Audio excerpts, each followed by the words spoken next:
A billionaire mother witnessed her son's first smile after long, gloomy days, all thanks to a poor gardener. But what she didn't know was that the gardener was hiding a shocking secret. Miriam sat slumped at the magnificent desk in her home office, her hands clasped tightly over her face. Hot tears streamed down her cheeks, her shoulders shaking with sobs. Her son's cries pierced the silence of the mansion. Not the usual childish whines, but agonizing, heartbreaking sounds that echoed from the depths of his soul.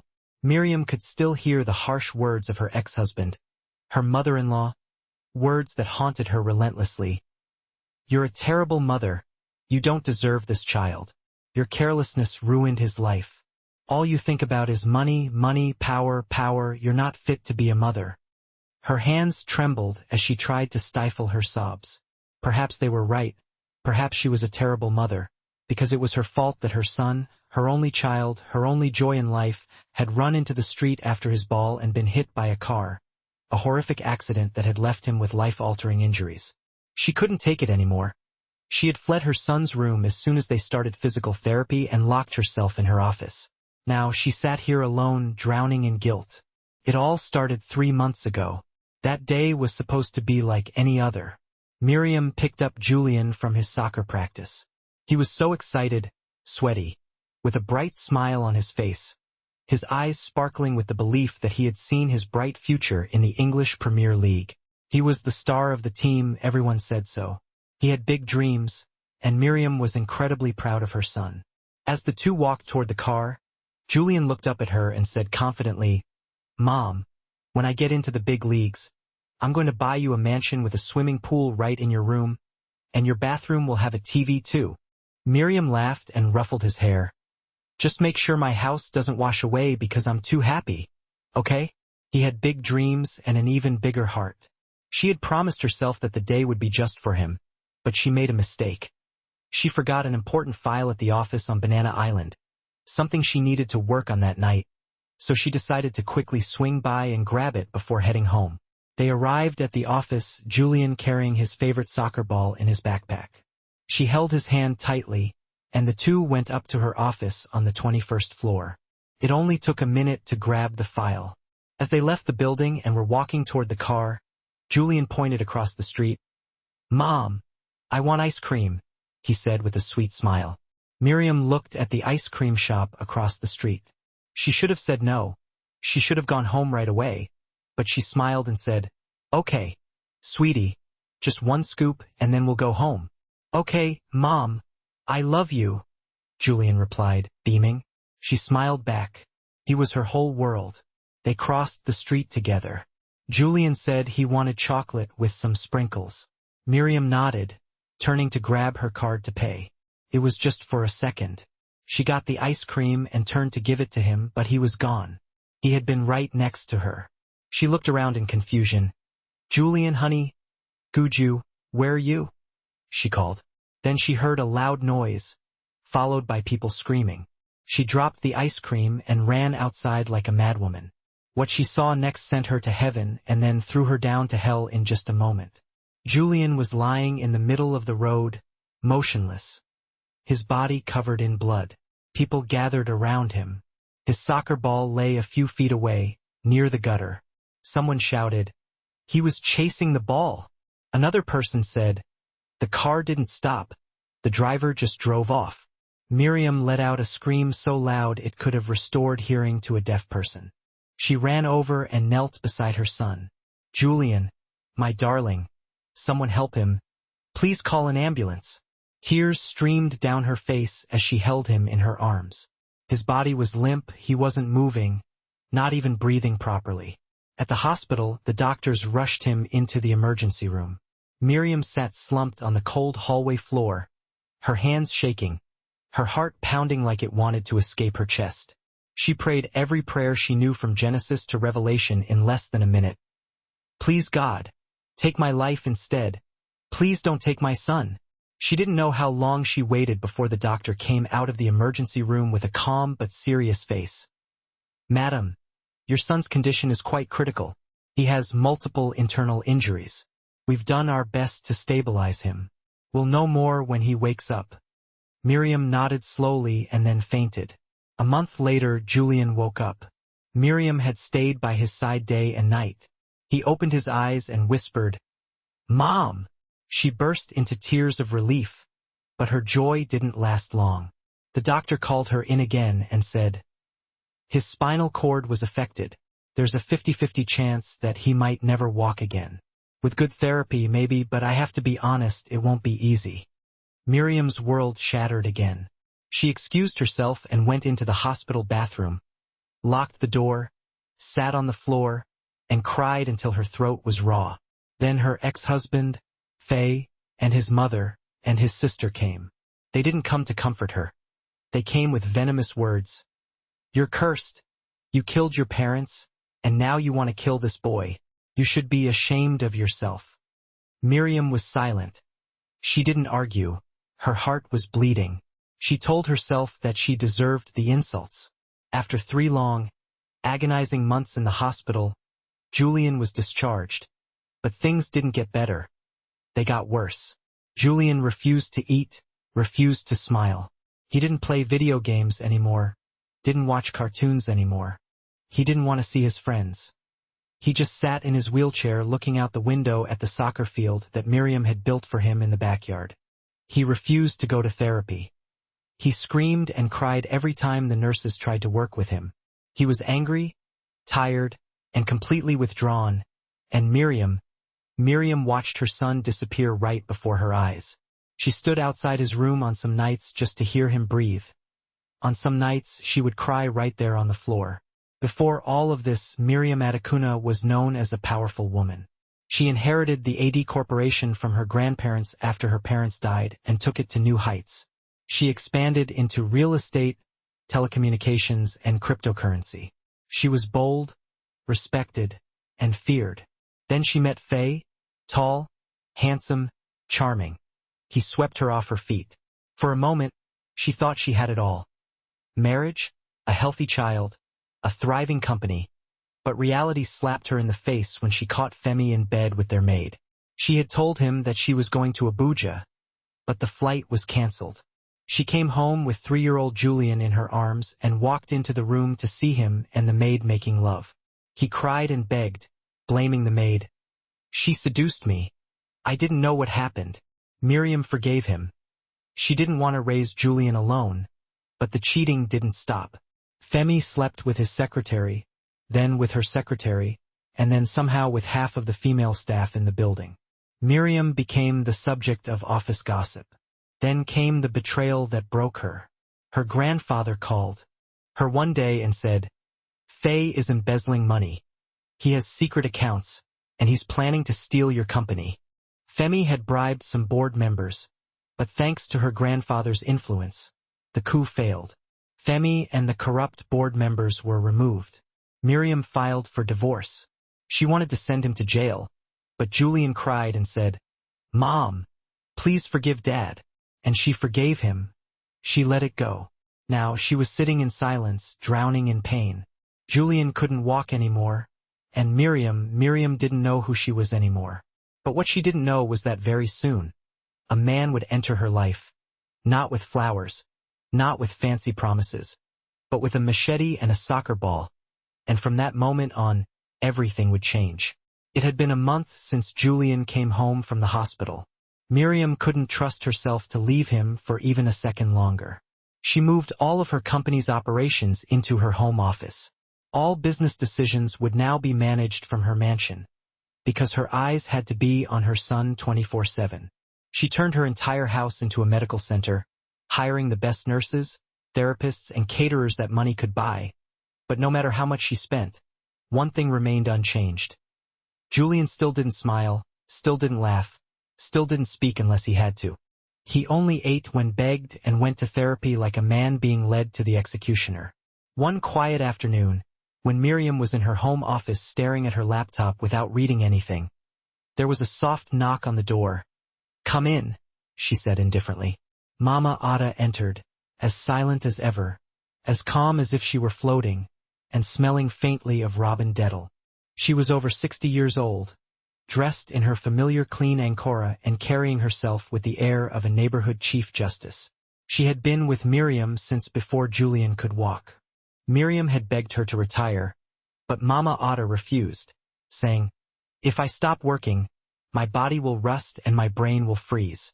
I'd rather die with a mop in my hand than rot in an armchair." So Miriam promoted her to house manager. That afternoon, Mama Otta stood at the doorway and said softly, "Mama Guju, the gardener has quit." Miriam looked up for the first time in hours. "What happened?" she asked.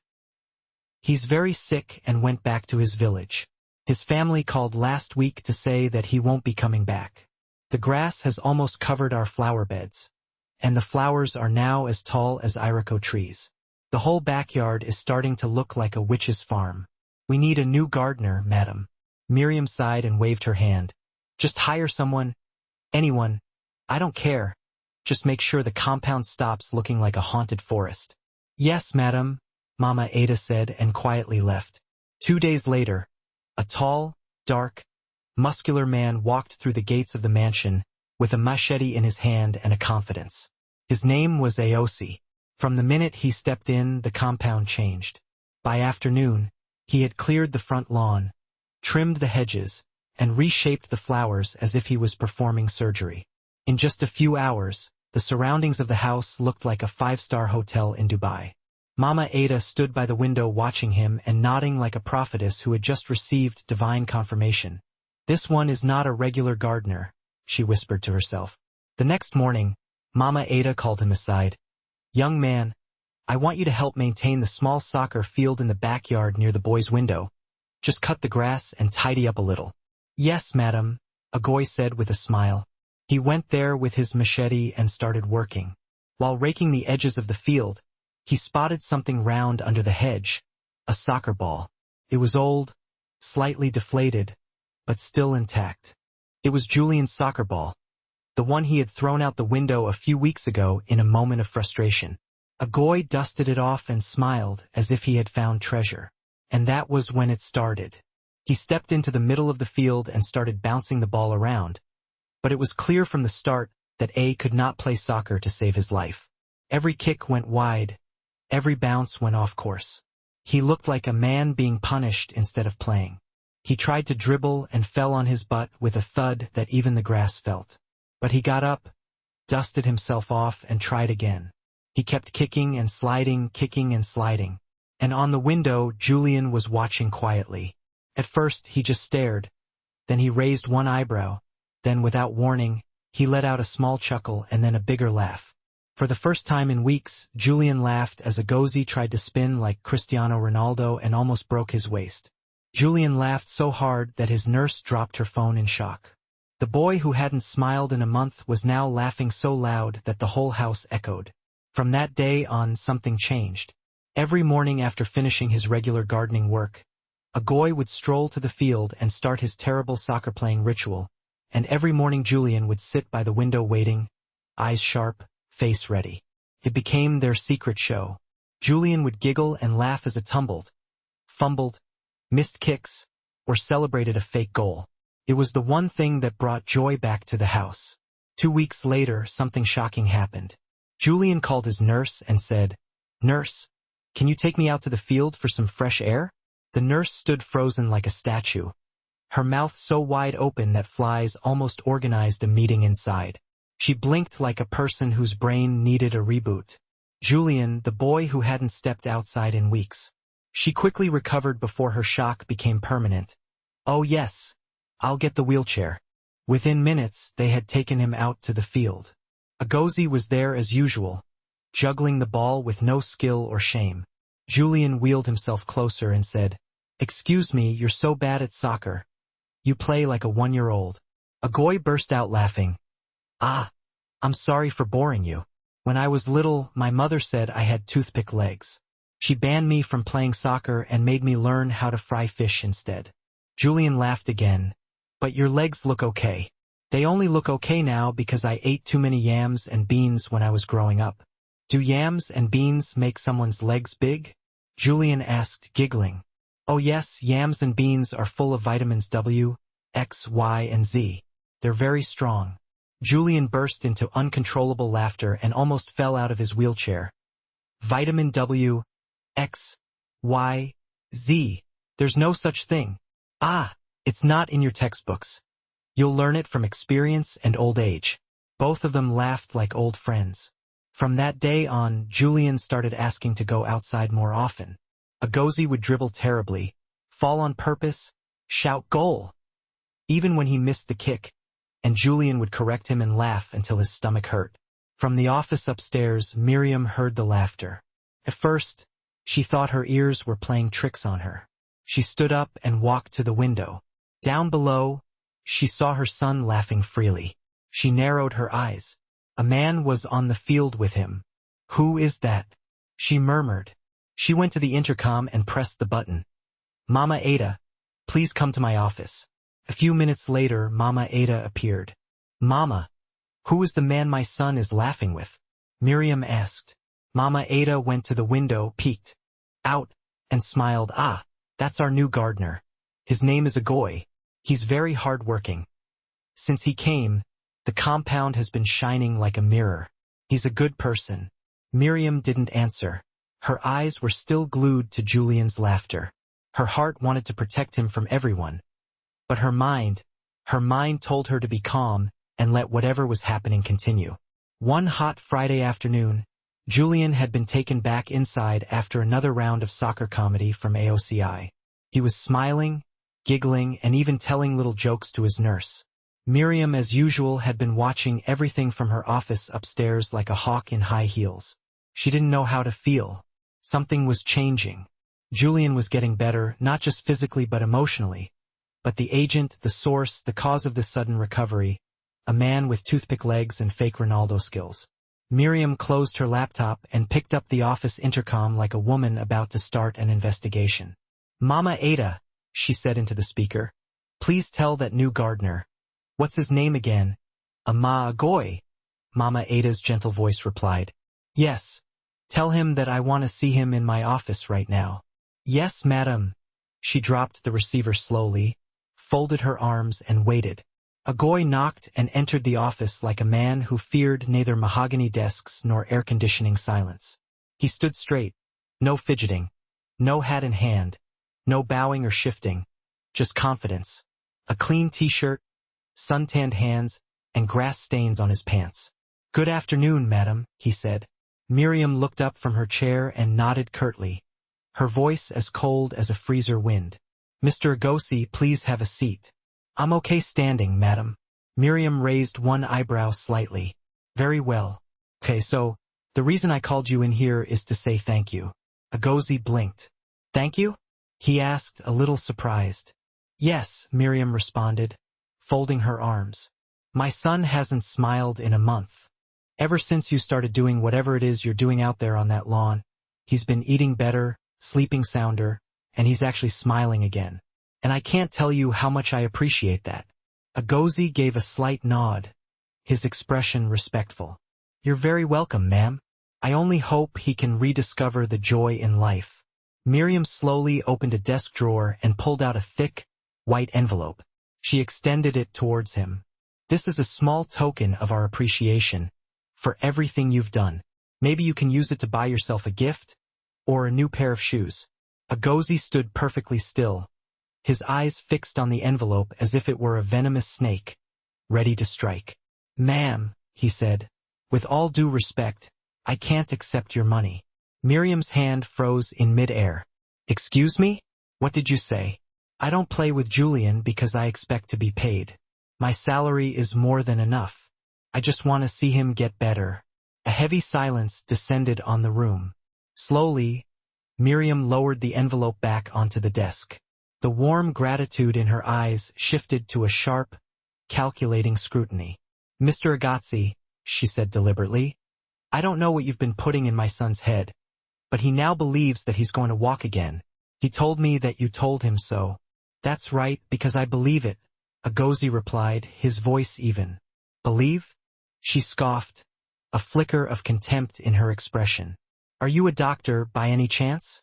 "No, ma'am." "Or a physical therapist?" "No, so what are you then? Some kind of child psychologist or Julian's personal messie?" Agozi didn't smile, didn't even blink. "I'm just someone who believes that hope is stronger than pain," he stated. "Your son is working hard because someone believes in him. It's that simple." Miriam's voice rose sharply. "So you're suggesting that I don't believe in my own son? I think you believe in what the doctors told you more than what your son needs to hear." Those words were like pouring gasoline on a fire. Miriam slammed her pen down on the desk and sat up ramrod straight. "Do you know something? You're standing in my office, in my house, telling me how to raise my child? I'm only saying that he needs encouragement, not constant reminders of everything that could go wrong." Miriam slapped her hand down on the desk. "You know what? Maybe this job is making you a little too comfortable. Maybe we need a groundskeeper who knows his place." She fully expected him to stammer an apology, beg to keep his job, fidget nervously like most of her staff. But Agozi didn't even flinch. "If you feel that my services are no longer required, you're free to fire me," he said calmly, "if it will help you feel back in control." Miriam leaned back slightly, her mouth slightly agape. This man, this gardener, this soccer-playing comedian was standing up to her, calmly, directly, without a hint of fear. For the first time in years, she was speechless. Agozi gave a respectful nod. "If there's nothing else, ma'am, I'll get back to my gardening." He emphasized the word gardening with deliberate purpose, like a dash of hot pepper in a stew. With that, he turned and walked out. No drama. No shouting, no apologies, just an unsettling silence. Miriam sat motionless for what felt like 10 seconds. She stared at the door that had just closed. Her heart was pounding. Who did he think he was? No one, not a single man, had ever dared to stand up to her like that. Not board members, not executives, not even Faye in his prime. Yet, this man with grass stains on his pants dared to face her as an equal. She should be furious. She should call security. But instead, strange thoughts flickered through her mind, like, he has such strong hands. Wait, how old is he? She shook her head sharply as if trying to ward off an evil spirit. No, it wasn't like that. She was just curious. That was all. She told herself, nothing more. She was just being polite, observant, concerned. Yet, every day after that conversation, she found herself standing by the window a little longer, watching Julian laugh and watching the man who had brought that laughter back to her son. She told herself it was just concern, but deep down, something was stirring, something dangerous. Julian's days gradually shifted from quiet, somber hours into bursts of joy and discovery. A few weeks after the laughter started echoing across the lawn, Miriam decided to start homeschooling Julian in earnest. The accident had taken so much from him, but she was determined that it wouldn't steal his future. 2. She hired the best tutors, bought all the materials they recommended, and turned part of the library into Julian's private classroom. But it wasn't just the academics that helped Julian thrive. Agozi quickly became an essential part of his life. He wasn't just someone who made Julian laugh or played terrible soccer with him. He became his biggest cheerleader. He sat beside Julian through difficult math problems, helped him sound out complicated words, and even acted out scenes from history books to make them more engaging. Whenever Julian got stuck on an assignment, it was Agozi who would come up with some ridiculous, off-the-wall analogy that somehow, miraculously, made everything click. He had a knack for explaining things in a way that Julian could understand, cutting through the jargon and getting to the heart of the matter. Miriam started noticing how Julian's confidence was growing, not just in his schoolwork but in himself. He started setting small goals for his physical therapy, pushing himself a little harder each day. He even started talking about getting back on the soccer field someday, not as a pro, maybe, but just to kick the ball around with his friends. One afternoon, Miriam found Agozi and Julian working on a science project together. They were building a model volcano out of cardboard and papier-mâché, and Julian was explaining to Agozi how the different layers of the earth worked. Miriam stood in the doorway, watching them, a warmth spreading through her chest. It was a scene of such simple joy, such uncomplicated connection, that it almost brought tears to her eyes. As she watched, Julian looked up and saw her. A wide smile spread across his face. "Mom, come check it out. Agozi's helping me make the best volcano ever." Miriam walked over and knelt beside Julian, examining their creation. Wow, honey, this is really impressive. You guys are doing a great job. She looked at Agozi, her eyes meeting his for a brief moment. She saw something in his gaze, a quiet strength, a deep compassion, that she hadn't noticed before. Thank you, Agozi, for everything you're doing for Julian, she said sincerely. It's my pleasure, ma'am, he replied, his voice soft but firm. He's a great kid. Later that evening, Miriam found herself thinking about Agozi. She replayed their conversation in her head, analyzing every word, every gesture. She couldn't deny that he had made a significant impact on Julian's life, but there was something else too, something she couldn't quite put her finger on. She knew that her feelings were starting to stray into dangerous territory.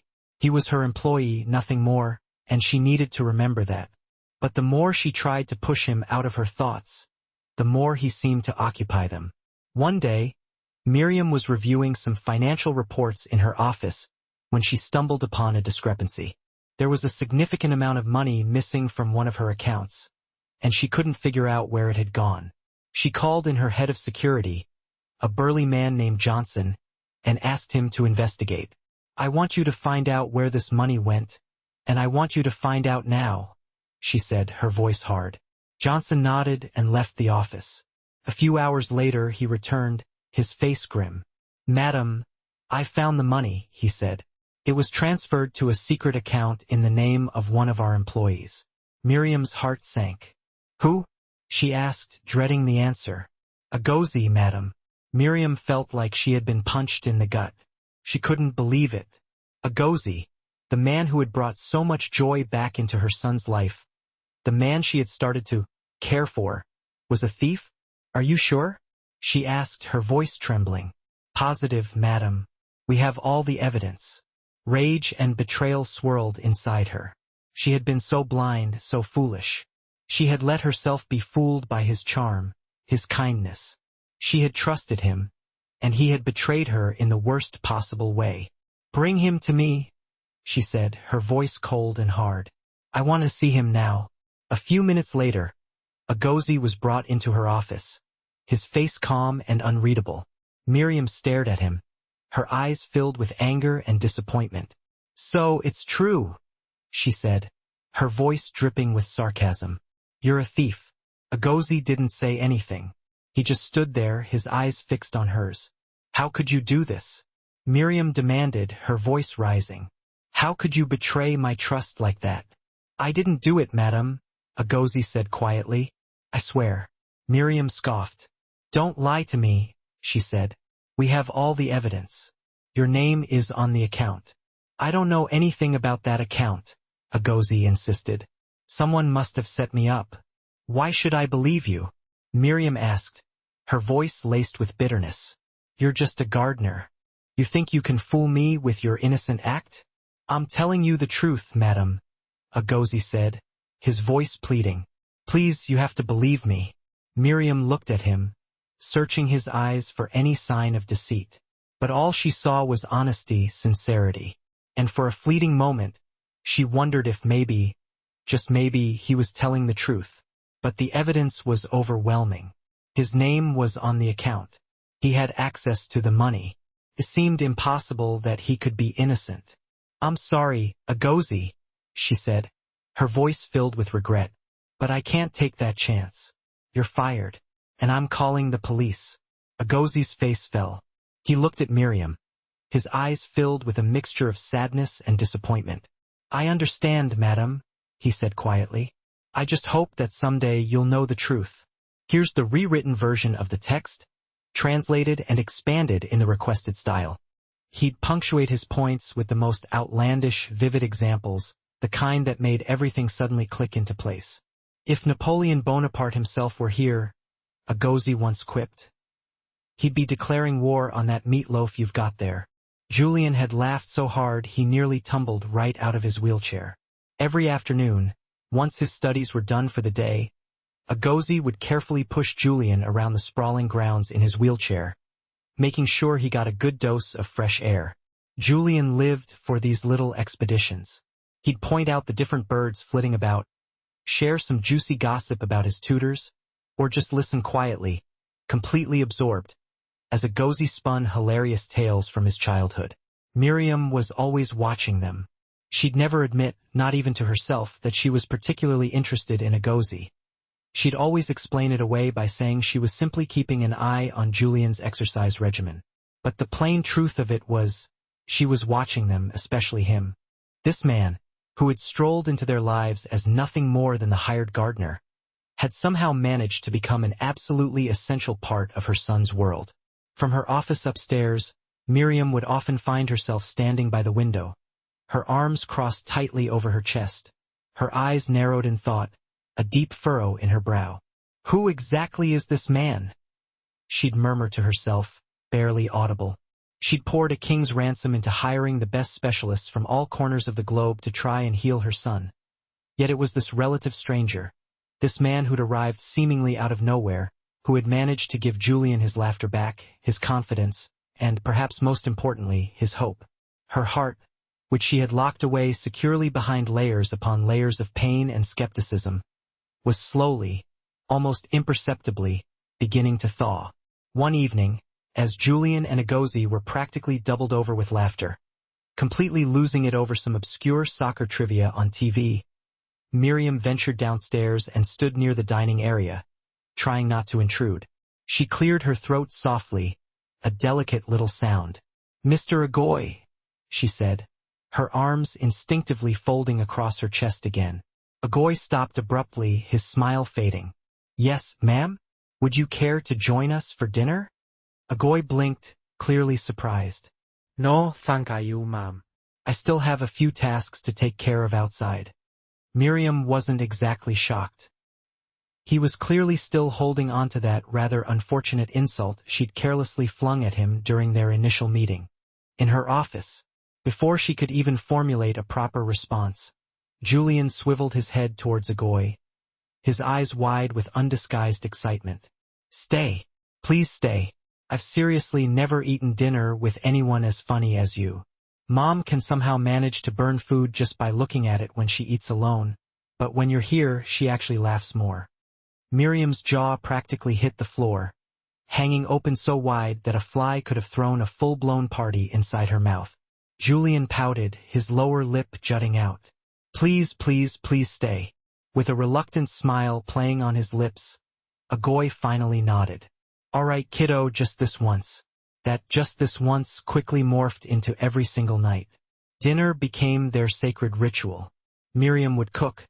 Sometimes Julian would get to pick out a movie to watch afterward and provide his own running commentary. And Agoy, with his seemingly endless supply of goofiness and charm, would fill the entire room with uproarious laughter. They ate together like a real family, except, of course, they weren't actually a family, not yet. Anyway, after Julian had gone to bed, tucked in and dreaming peacefully, Miriam sometimes found herself lingering in the living room with a glass of wine, Agoy sitting comfortably across from her. They actually talked, really talked, about her sleepless nights, about the crushing weight of her failed marriage, about how she had almost completely lost herself, her identity, in the aftermath of Julian's terrible accident. Agoy would listen attentively, often cracking a well-timed joke to lighten the mood, sometimes saying nothing at all, simply offering a quiet, supportive presence that brought a strange sense of comfort and ease. He also shared his own stories, about growing up in a ridiculously crowded house, about a grandmother who used her trusty walking stick like a makeshift microphone when she wanted to make a point. He never mentioned a wife or a girlfriend, and Miriam, out of politeness and perhaps a bit of fear, never asked, but the air between them definitely grew thick with something unspoken, a palpable tension that hummed just beneath the surface.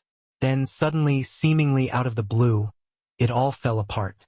One peaceful morning, as the birds outside chirped merrily as if nothing bad could ever possibly happen, Agoy knocked gently on Miriam's office door. She looked up from her work and smiled warmly. "Good morning, soccer legend."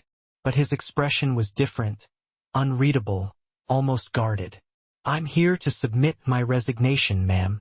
The smile instantly vanished from her face, replaced by a look of utter confusion. "I don't understand," she stammered. "There's a family emergency. I need to leave." Her heart plummeted like a lead weight, landing with a sickening thud in the pit of her stomach. But you didn't say anything. When exactly are you leaving? Today. The world seemed to tilt precariously around her, as if she were standing on the deck of a ship in a storm. Miriam gripped the edge of her desk tightly, as if she were about to lose her balance and fall overboard. But Julian, you promised him. I'll stay in touch, Agoy said softly, his voice laced with regret. I'll visit, I promise you that. Miriam's voice was choked with emotion, barely a whisper. Is that it? You're just going to leave like this, without any warning? When Julian found out, he cried, really cried, for the first time in weeks. His voice cracked with a mixture of anger and heartbreak as he screamed, You promised. You said you'd stay until I could walk again. I still can't walk, Agoy. Agoy knelt down in front of him, his own eyes glistening with unshed tears. I know, buddy, I know, but I promise I'll see you again soon. And just like that, with barely a goodbye, he was gone. The house became as cold and silent as a graveyard. No more fiercely competitive soccer games in the backyard. No more leisurely glasses of wine and gentle laughter in the living room. No more excited shouts of goal, echoing from Julian's room late at night. Silence descended upon everything, seeping into every corner, every crevice. Julian still tried his best to be strong, to put on a brave face. He dutifully ate his meals, studied diligently, and even told his mother, his voice wavering slightly, When I make it to the big leagues, I'm going to buy you a huge mansion, Mom. But Miriam, on the other hand, had completely fallen apart. Every time she walked past the garden, now overgrown and neglected, her heart ached with a dull, persistent pain. One evening, as she sat alone in her office with the curtains drawn tight, shutting out the world, she whispered words that hung heavy in the air like a lingering ghost. They always leave me. Weeks turned into months, stretching out into an endless, desolate landscape. Not a single call, not even a simple text message. The phone number he had given them was no longer in service, disconnected. But Julian, bless his heart, still stubbornly believed that he would return, that Agoy would keep his promise. Mom, he promised me he would.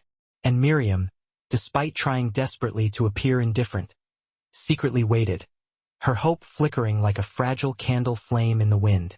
The mansion became eerily silent, the kind of oppressive silence that seeps into your bones and makes even the gentle ticking of a clock sound deafening.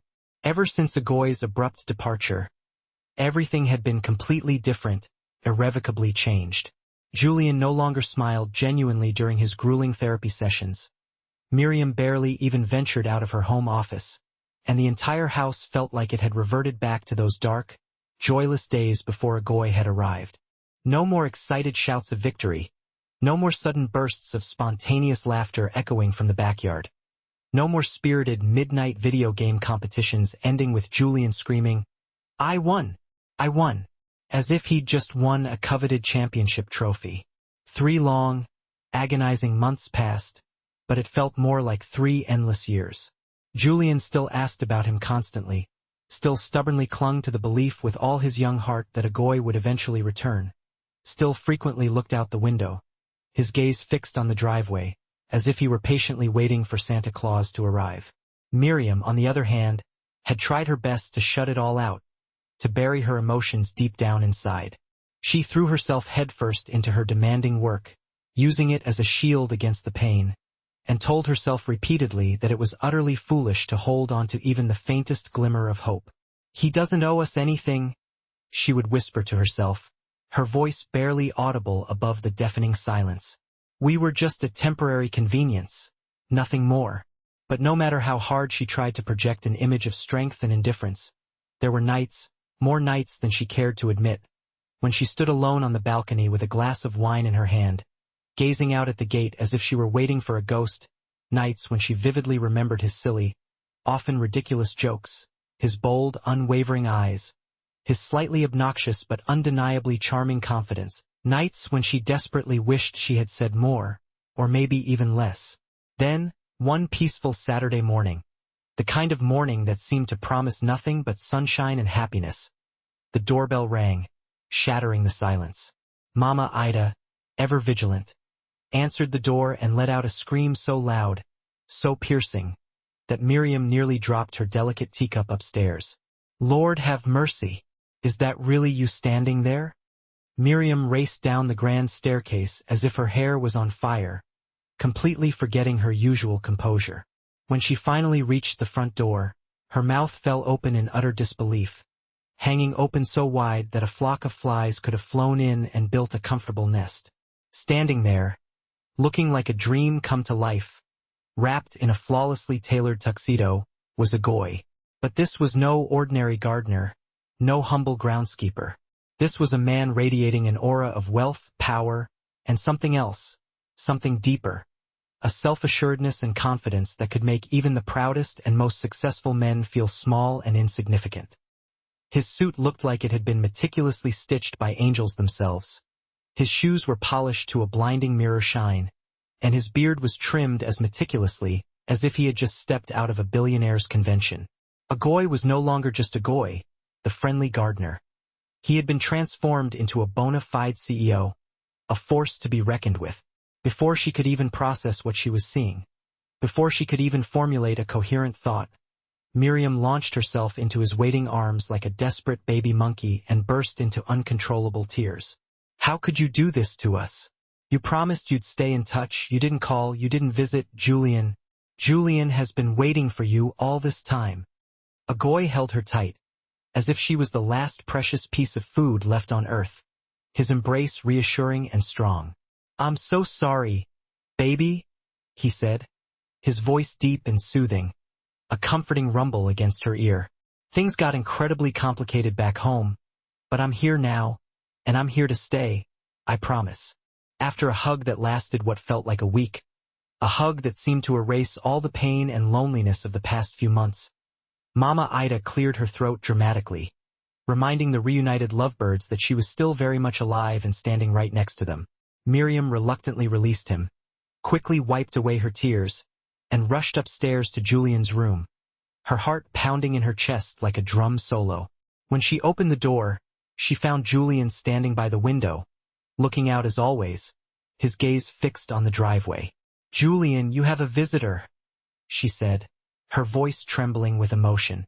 Julian turned slowly, his eyes filled with a weary resignation. But the moment he saw a goy standing behind his mother, something exploded inside his heart, a supernova of pure joy. His eyes widened like headlights, his face lighting up with an almost blinding radiance. Then he jumped out of his wheelchair and ran, not walked tentatively, not hobbled awkwardly, but ran with a strength and speed that surprised everyone.